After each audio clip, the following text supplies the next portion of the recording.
Fala galera, tudo bem? O assunto de hoje por aqui é Griezmann, uma novela que acabou ou não, né? Ainda tem alguns capítulos que podem vir pela frente, mas o que está confirmado é um anúncio de que ele é o novo jogador do Barcelona. E esse vai ser o assunto do vídeo de hoje. Antes da gente entrar um pouquinho para falar sobre esse tema, convido você a se inscrever aqui no canal. Se você ainda não se inscreveu, é só clicar aqui embaixo, ativa aí também o sininho da notificação para você ficar sabendo quando tiver vídeo novo por aqui. E claro, fique à vontade para curtir, comentar, compartilhar, enfim, fique à vontade aqui no canal.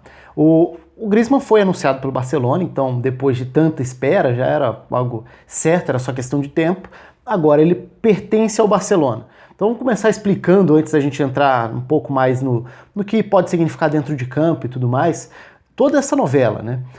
Qual foi a questão aí, a ordem desses fatores? O Barcelona já está acertado com o Griezmann aparentemente há algum tempo. O Griezmann anunciou em maio que se despediu do Atlético, que deixaria o clube. Aliás, vou deixar aqui na descrição do vídeo o link para um outro vídeo em que eu falo justamente sobre como foi conduzida essa novela e essa relação que acabou gerando um desgaste muito grande com o próprio torcedor do Atlético. O Griezmann, de certa forma, gerou desgaste até com o torcedor do Barcelona por conta de alguns desses capítulos anteriores. Então vou deixar ali o vídeo que aí eu falo um pouco mais sobre essa relação do Griezmann. Nesse vídeo agora eu vou falar especificamente sobre a contratação, o processo de contratação e também a questão técnica, e já tentando projetar um pouquinho mais para a temporada que vem.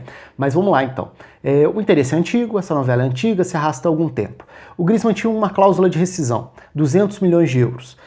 O que o Barcelona sabia? Que a partir do início de julho, essa cláusula cairia de 200 milhões para 120 milhões de euros. Todo mundo sabia, na verdade. Então, o clube, as duas partes já estavam acertadas ali, clube, no caso, Barcelona e Griezmann, e a questão foi esperar.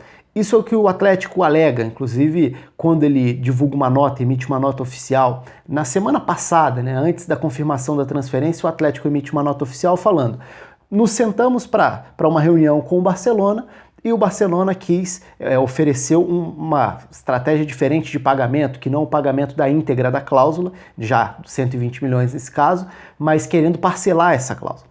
E aí o Atlético falou que não aceitaria, convocou o Griezmann a se reapresentar cumprindo com seu compromisso profissional e falou, deixou bem claro, expressou naquele momento, o que tinha sido o processo. Segundo o Atlético, o acordo entre clube e jogador já tinha acontecido, as partes esperaram até a virada do mês para que a cláusula diminuísse e assim eles enrolaram até que o valor fosse menor e o Barcelona ainda chegou para pedir uma renegociação aí desse valor. O Atlético rejeitou, ok. Como funciona na Espanha? Até para deixar claro. Todo jogador tem uma cláusula de transferências, uma cláusula de rescisão no contrato. A Liga Espanhola é quem tem todos esses valores e cláusulas. Então, se um clube decide pagar a cláusula de um jogador, ele simplesmente tem que chegar à federação e depositar o valor dessa quantia, ou dar a garantia do depósito, da transferência desse valor. A partir desse momento, o jogador já pertence a esse clube. Claro, partindo do princípio de que o jogador e o clube novo já estão acertados, senão não faria sentido também, não iria para frente essa negociação. Mas, enfim, é isso que acontece. Então não precisa passar pelo clube vendedor, porque se há uma cláusula e essa cláusula é atingida com a proposta, ele deixa de ter o direito de negociar, porque já está previsto pelo contrato. É o caso agora. Mas o Atlético pretende recorrer, pretende ir à justiça cobrando o quê? O pagamento de 200 milhões de euros e não 120. O que o Atlético alega? Justamente que o acordo foi feito antes, então que o jogador se acertou com o clube antes, baseado no pagamento de uma cláusula que na época era de 200 milhões e não 120. Eu não sei até que ponto dá para entender o argumento do Atlético, faz todo sentido, do ponto de vista moral principalmente, acho que muito mais do que do ponto de vista legal, dá para entender. De fato, todas as partes se enrolaram, arrastaram o processo até o anúncio, justamente porque tinham conhecimento do que estava previsto na cláusula do contrato. Agora, se está previsto na cláusula do contrato, fica difícil contrariar isso. Até por isso a Liga não teve nenhum poder sobre isso. Simplesmente recebe o pagamento, a partir desse momento já dá para confirmar a transferência. Foi o que o Barcelona fez. Então o Griezmann é jogador do Barcelona. O Atlético pretende lutar por mais 80 milhões de euros. Se apegando a essa questão, por exemplo, o anúncio do Griezmann de que sairia foi feito lá atrás, tantas notícias que já tinham saído do acerto entre as partes, mas daí a provar que esse acordo foi feito antes e que de fato o pagamento deve ser de 200 milhões, tendo no contrato escrito que a cláusula nova é 120, me parece difícil.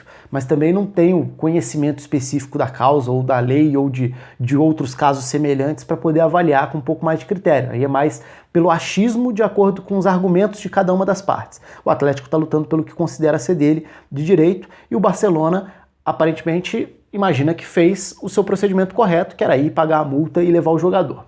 Enfim, esse é o resumo da história da parte da novela, principalmente a parte burocrática da novela, já que ela chega ao fim, mas nem tanto, porque ela vai ter novos capítulos aí. Depois de algumas temporadas de espera, na verdade, né, agora a gente tem a confirmação do novo destino, mas esse valor ainda pode ter alguma novidade, algum desdobramento, me parece improvável, mas é claro que a gente vai ver novas notícias em relação a isso nos próximos dias e semanas, principalmente se o Atlético de fato levar isso para frente. Ok, falado sobre a parte fora de campo, a parte burocrática, a transferência em si, vamos falar de dentro de campo. O que significa ter o Griezmann para o Barcelona nesse momento? O Griezmann foi um jogador que cresceu demais no Atlético, mudou muito a sua maneira de jogar, se a gente comparar com os tempos de Real Sociedad, construiu a sua história no Atlético, foi um grande jogador desses últimos anos.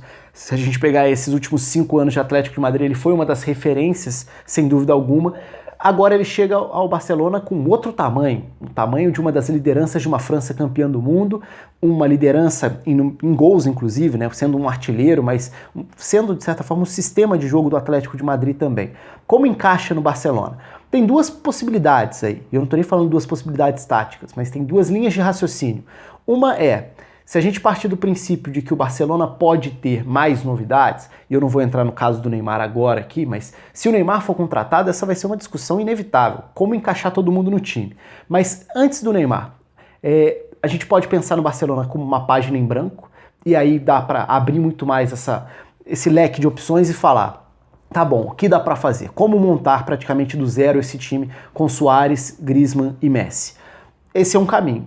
Mas me parece muito mais provável tentar imaginar o que já é a base do Barcelona no trabalho do Valverde, que segue no comando, para encaixar o Griezmann em uma posição que me parece até meio óbvia. Por quê? Se a gente for pensar, o Barcelona do Valverde tem basicamente uma variação, que é ter um quarto homem de meio campo, que é esse atacante pela esquerda, pode mudar a característica, e variar em alguns momentos de 3 meio-campistas para uma segunda linha com 4. Como que isso funcionou nesse último ano, por exemplo?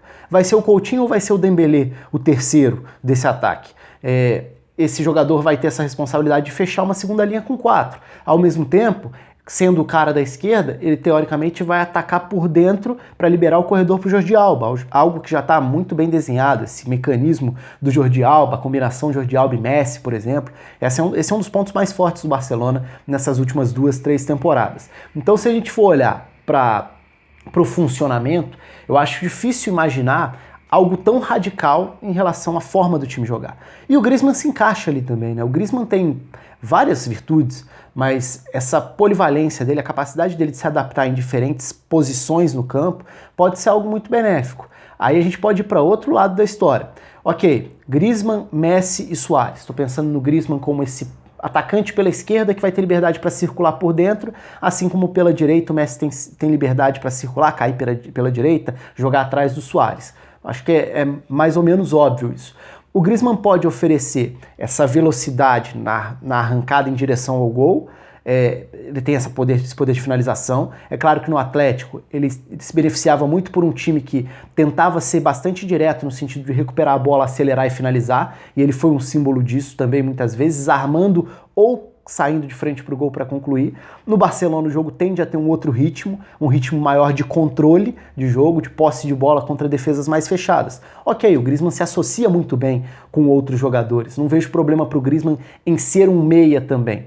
O lado defensivo, o Griezmann é dos atacantes, um dos atacantes de primeira linha no futebol mundial com maior capacidade de ajuda sem a bola. Então ele é um jogador que, com o Simeone, podia jogar como esse 9, mas podia recompor como meia aberto, podia recompor numa dupla de ataque, podia ter diferentes funções defensivas. Então acho que ele pode acrescentar nesse comportamento do perdeu, vai pressionar, ou perdeu, vai recompor, sem grandes problemas aí. Não vejo um desequilíbrio tático por colocar o Griezmann junto com o Messi e Suárez. Acho sim que pode acrescentar pela qualidade, pela forma dele se associar, pelo poder de definição e também porque ele já mostrou ter capacidade para fazer esse trabalho sem bola. É claro que tem uma mudança aí de status, né? O Griezmann, teoricamente dono ou estrela do Atlético de Madrid, agora é o Griezmann coadjuvante de um time do Messi. Um outro ponto é, o Barcelona algumas vezes ao longo da última temporada foi um time lento no sentido de só ter uma forma de acelerar o jogo, que era com Jordi Alba na esquerda. O Suárez já não tem mais aquela explosão que teve em outros momentos. Então ele pode funcionar como pivô, pode ser um grande finalizador, mas ele já não oferece tantas dimensões diferentes assim no jogo como ofereceu em outros tempos. O Griezmann pode dar alguma aceleração ali também.